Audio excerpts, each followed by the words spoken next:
everyone, welcome back to Webtech Tutorial.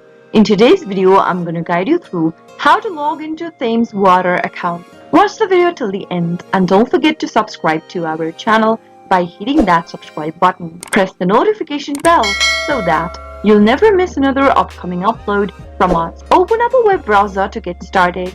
In the web address bar, type in the URL www.thameswater.co.uk and press enter on a keyboard. Thames Water is the UK's largest water and wastewater service company that serves around 15 million customers across London and the Thames Valley. If you are one of the customers and you'd like to log into your account, go and click on the login link at the top right. To set up for an online account access, you need to sign up first. So click on the sign up for an online account button from this page or from the main home page and follow through the registration process. Once you have an account, you can access it anytime by visiting this login page, entering your email address in the first text box.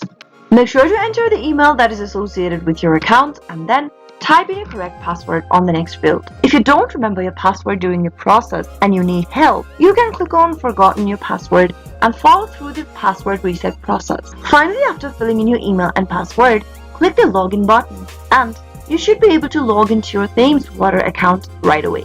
That is how it can be done. I hope the tutorial was helpful to you. If it was, go ahead and give us a thumbs up. I'll be back soon with more videos like this. Thank you for watching.